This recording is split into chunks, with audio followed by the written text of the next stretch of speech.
Assalamualaikum warahmatullahi wabarakatuh. Selamat datang di channel Narasi Nusantara, tempat di mana cerita-cerita menarik, mistis, dan penuh sejarah dari seluruh penjuru Indonesia dipersembahkan untuk Anda. Dalam cerita kali ini, kita akan membahas tentang kisah Pak Prabowo menolak Shin Tae-yong dipecat. Semoga setiap cerita yang kami bagikan membawa berkah dan menambah pengetahuan bagi kita semua.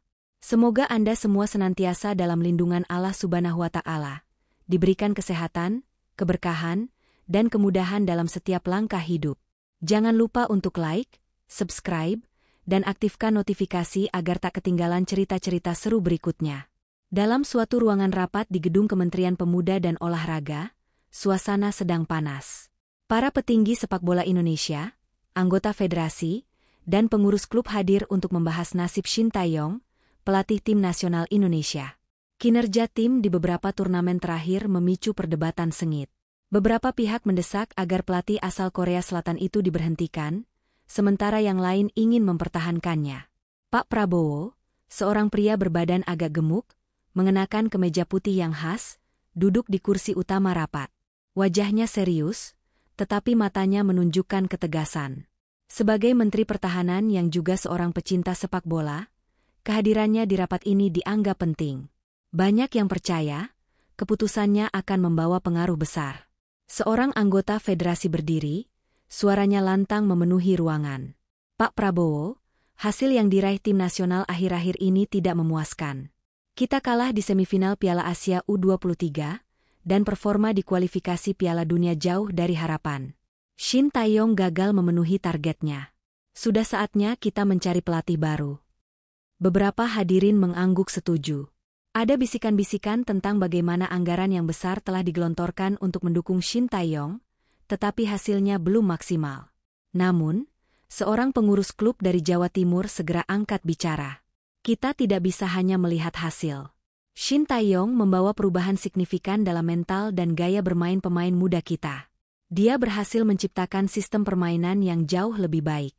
Kita butuh waktu, Pak. Jangan buru-buru memutuskan. Pak Prabowo mengangkat tangan, meminta semua orang tenang. Saya mendengar semua argumen ini, dan saya tahu betapa pentingnya keputusan ini untuk masa depan sepak bola kita.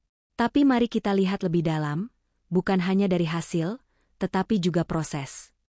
Pak Prabowo memanggil salah satu analis data tim nasional. Analis itu membawa grafik dan laporan perkembangan pemain. Pak, selama kepemimpinan Shin Tae-yong, jumlah pemain muda yang dipromosikan ke tim senior meningkat 30%. Selain itu, intensitas permainan tim meningkat drastis. Kita sekarang bisa bersaing dengan tim-tim besar Asia, meskipun hasilnya belum konsisten. Pak Prabowo menatap grafik itu dengan saksama. Dia mengingat bagaimana anak-anak muda Indonesia mulai berbicara tentang sepak bola dengan penuh semangat. Stadion-stadion penuh ketika tim nasional bertanding. Itu semua berkat Shin Tae-yong, yang berhasil mengubah pola pikir pemain dan masyarakat. Namun, ia juga tidak bisa mengabaikan kritik tentang hasil pertandingan. Sebagai seorang pemimpin, ia paham bahwa masyarakat menginginkan hasil, bukan hanya proses. Jadi, apa solusi yang bisa kita tawarkan? Tanya Pak Prabowo. Salah satu anggota federasi memberikan usulan. Bagaimana jika kita memperpanjang kontrak Shin Tae-yong, tetapi dengan target yang lebih jelas? Jika dia tidak bisa mencapainya, maka kita akan mencari pengganti. Pak Prabowo memikirkan usulan itu. Ia tahu bahwa sepak bola adalah soal kesabaran, tetapi juga soal akuntabilitas. Baiklah, katanya akhirnya. Kita akan memberikan Shin Tae-yong kesempatan hingga Piala Asia berikutnya. Jika tidak ada perubahan signifikan, kita harus berani mengambil keputusan yang lebih tegas. Keputusan itu disambut dengan berbagai reaksi. Beberapa orang tampak puas, sementara yang lain masih meragukan. Namun, sebagai seorang pemimpin, Pak Prabowo yakin bahwa memberi kesempatan adalah langkah terbaik. Sebelum rapat ditutup, Pak Prabowo berdiri dan berbicara kepada semua yang hadir. Sepak bola bukan hanya tentang menang atau kalah. Ini tentang membangun karakter bangsa. Kita harus belajar dari negara-negara maju, yang percaya pada proses dan kesabaran. Shin Tae-yong telah membawa perubahan, dan saya yakin dia bisa membawa kita lebih jauh. Tapi ingat, tanggung jawab ini bukan hanya miliknya. Kita semua, mulai dari federasi, klub, hingga masyarakat, harus mendukung tim nasional kita dengan sepenuh hati. Pidato itu disambut dengan tepuk tangan meriah. Meski tidak semua setuju, mereka tahu bahwa keputusan Pak Prabowo diambil dengan mempertimbangkan semua aspek. Hari itu, sepak bola Indonesia kembali mendapatkan harapan baru. Bagi Pak Prabowo, perjuangan ini bukan hanya tentang olahraga, tetapi juga tentang kebanggaan sebagai bangsa.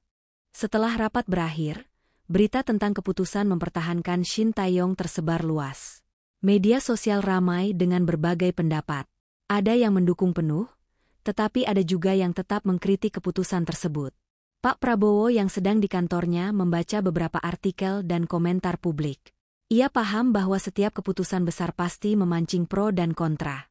Namun, ia percaya bahwa kebenaran akan terlihat seiring waktu. Di tempat lain, Shin Tae-yong duduk bersama timnya, membaca pernyataan resmi dari federasi. Ia merasa lega, tetapi sekaligus sadar bahwa beban tanggung jawabnya semakin berat. Kesempatan yang diberikan kepadanya harus dimanfaatkan sebaik mungkin. Tim ini punya potensi besar, kata Shin Tae-yong kepada asisten pelatihnya. Kita akan fokus mempersiapkan Piala Asia dan membuktikan bahwa keputusan ini tidak salah. Pelatihan tim nasional dimulai dengan intensitas yang lebih tinggi dari sebelumnya. Shin Tae-yong memanggil para pemain muda yang telah menunjukkan performa apik di liga domestik. Ia juga memberikan kesempatan kepada beberapa pemain yang sebelumnya jarang dipanggil ke tim nasional. Di sisi lain, federasi mendukung penuh program Shin Tae-yong dengan menyediakan fasilitas latihan terbaik. Pak Prabowo, yang sesekali datang mengunjungi pelatihan, memberikan motivasi kepada para pemain. Anak-anak, kalian bukan hanya bermain untuk diri sendiri, tetapi untuk kebanggaan bangsa. Lihat bendera di dada kalian, itu adalah simbol kehormatan. Tunjukkan pada dunia bahwa Indonesia bisa bersaing, katanya dengan suara lantang. Kata-kata itu membakar semangat para pemain. Mereka berlatih dengan lebih keras, bertekad untuk memberikan yang terbaik di turnamen mendatang. Hari yang dinantikan tiba. Tim nasional Indonesia bertanding di Piala Asia dengan sorotan besar dari media dan masyarakat. Banyak yang ingin melihat apakah keputusan untuk mempertahankan Shin Tae-yong benar-benar tepat. Pada pertandingan pertama melawan tim kuat Jepang, Indonesia bermain dengan determinasi tinggi. Meski sempat tertinggal di babak pertama, mereka berhasil menyamakan kedudukan di menit-menit akhir. Hasil imbang melawan tim sekelas Jepang dianggap sebagai prestasi besar. Pada pertandingan berikutnya melawan Uzbekistan, Indonesia mencetak kemenangan dramatis berkat gol di waktu tambahan. Kemenangan ini membuat seluruh negeri bersorak. Stadion dipenuhi oleh pendukung yang membawa bendera merah putih dan bernyanyi tanpa henti. Pak Prabowo yang menonton langsung pertandingan itu di tribun tersenyum bangga. Ia tahu bahwa perjalanan masih panjang, tetapi hasil ini adalah bukti bahwa kerja keras selalu membuahkan hasil. Meski akhirnya langkah tim nasional terhenti di semifinal oleh tim kuat Korea Selatan, performa mereka meninggalkan kesan mendalam. Dunia mulai melirik sepak bola Indonesia, dan para pemain pulang ke tanah air sebagai pahlawan. Di sebuah konferensi pers, Pak Prabowo berbicara kepada media. Sepak bola Indonesia telah membuktikan bahwa kita bisa bersaing di level tertinggi. Ini bukan akhir, tetapi awal dari perjalanan panjang. Saya berterima kasih kepada Shin Tae-yong dan seluruh tim atas dedikasinya. Mari kita lanjutkan perjuangan ini bersama-sama. Masyarakat, yang sebelumnya skeptis, kini mulai percaya bahwa perubahan nyata sedang terjadi. Stadion-stadion kembali penuh, dan para pemain muda bermimpi suatu hari bisa mengenakan seragam tim nasional. Pak Prabowo duduk di ruang kerjanya, memandangi foto tim nasional yang baru saja diambil. Wajah-wajah penuh semangat itu mengingatkannya pada perjuangan yang telah dilalui. Ia tahu bahwa keputusan yang diambil bukanlah hal yang mudah, tetapi hasilnya membuktikan bahwa kepercayaan pada proses adalah kunci utama.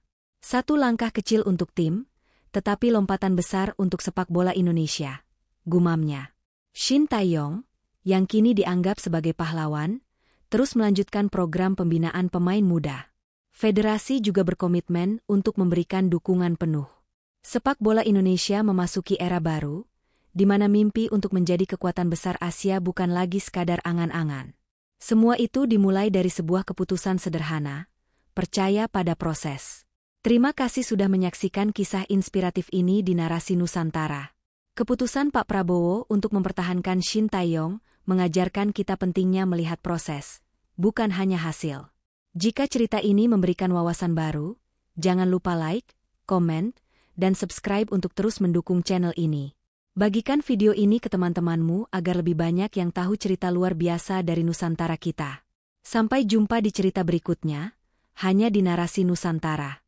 Mari terus bersama menjaga dan menceritakan warisan Nusantara kita.